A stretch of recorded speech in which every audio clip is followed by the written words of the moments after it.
My ordained name is Hasa Panya. So Hasa means joyous, Panya means wisdom. So my name is Joyous Wisdom. I learned a lot, and I never thought that being a nun, I have to learn lots of things. You know, how to use chainsaw, and with the water system, and how to fix the drain, and digging trenches and things like that. Because when you live in the forest, so we have to learn a lot of skills to be able to live in the forest. But I find that it's really good, like lots of experience, lots of things that we thought that only man can do it, and actually we can do it too, you know. Lots of time we always think that we can't. So when we think that we can't, we can't. So, but because of we are living in the forest, and because we are the nun communities, so we have to be independent, and then we have to learn to do things ourselves. My ordained name is Venerable Niroda, and here in Australia we use Venerable for a fully ordained nun, a bhikkhuni. I arrived in January 2001, so I'm here now over 10 years. We are trying our best. We are trying to establish something quite unique for women to be able to lead or experience monastic life, because in many traditions, in many spiritual endeavors, women are very often disadvantaged. Now, I've got a really nice monastery, so I don't need anything more. Just where I live is very peaceful and wonderful, got lots of support. So you say, why don't you just rest? But no, you can't rest when there's something missing, when there's some portion of our community which are not being treated fairly. And of course, in spirituality, that's women, half the population. What about the rest of humanity, the other half, the females? Why can't they have exactly the same? The wonderful thing is that in original Buddhism, there was that equity there. There was the same possibilities for women and men, and somehow we lost that. In our modern world, it's something which doesn't feel right about that. A lot of the nuns here, they're being highly educated, and they have a successful career, and they come in. Having the monastery here, because we're independent, so we are not dependent on the monks.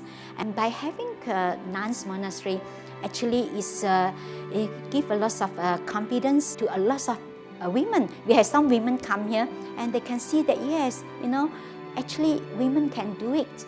We are not second class. We are as intelligent as a man, but only thing that we have to be given the opportunities. We need to be given the opportunities to be independent.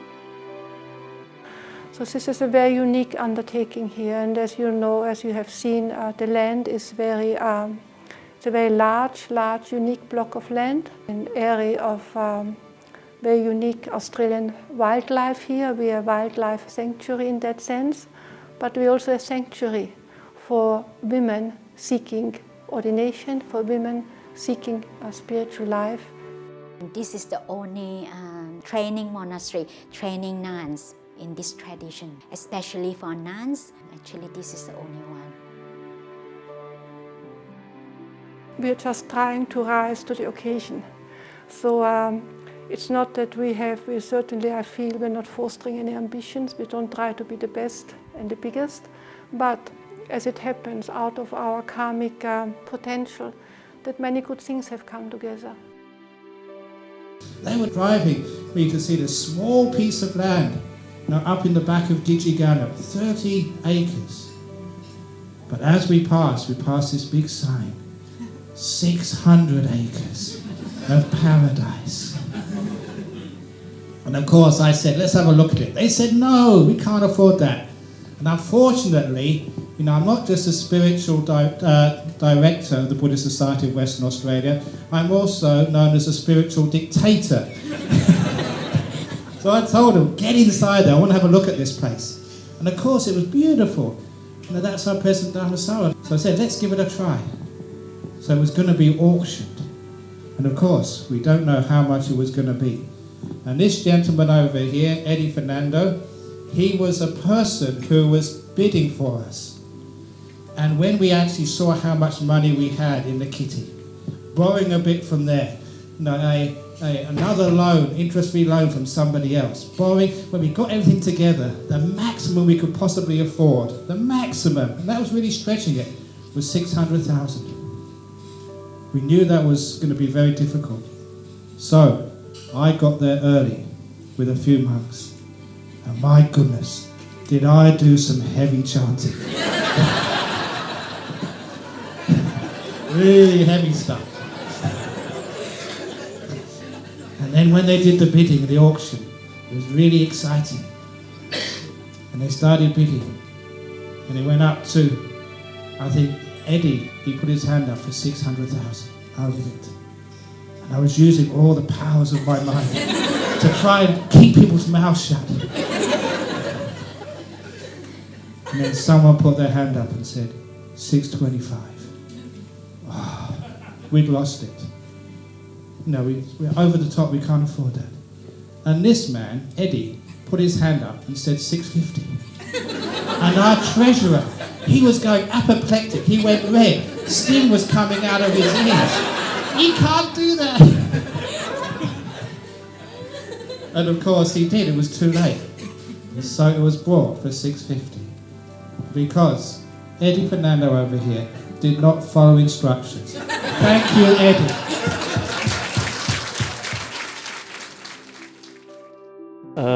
This is where it all started, about I think 12 years ago, when Ajahn Vahama was residing here all by herself.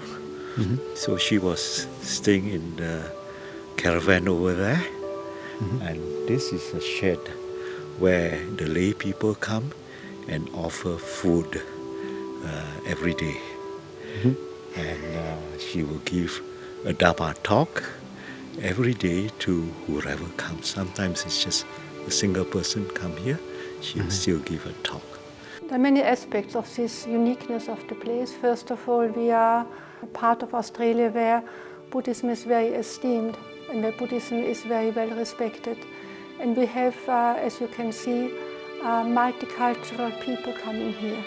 And it's very, from my own experience, very unique that we all live together in great harmony, actually practicing kindness. The community here, especially the lay supporters, and they're really very supportive, and they're really, it couldn't be better. They're really supportive of the nuns here. Because we have, as you can see, people from all backgrounds, from all nations, from many nations come here. We're able to talk to them. We're able to talk to them from our own background, but also by getting to know everyone better, by getting to know ourselves better. Because when I just came here, I couldn't understand, because different culture, different background, and sometimes I at the beginning, I just couldn't get my head around, But after a while, I tend to open up myself, and actually it's helped me to become more compassionate and becomes a kinder person. We are taking care, we're taking care of the land, we're taking care also in a way of future generations. But by the same token, we only can do what is possible. Actually, contentment is the greatest wealth. Why? Everybody wants to be happy. And this kind of happiness, this is the happiness of peace, happiness of calm. If the female Sangha is well established, I feel they have an important role to play for society and also for the Sangha at large. I cannot explain in words, but the ordination for me has made a very big difference. And I will always honor that. And I know it will always honor and respect and with gratitude to all the people, monks and nuns, who have been involved in making this possible. And therefore it's very important that we have a so-called international monastery here, where people from many backgrounds, people from many nations can come and practice together.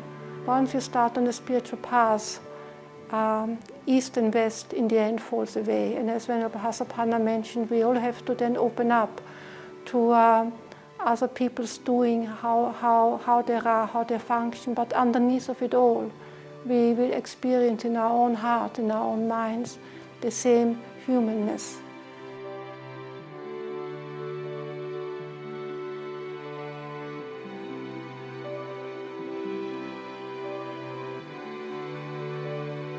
Certainly, we are very grateful to our donors, and we hope that they also can come and visit us and enjoy and see through their generosity what has been made possible for the benefit of so many people.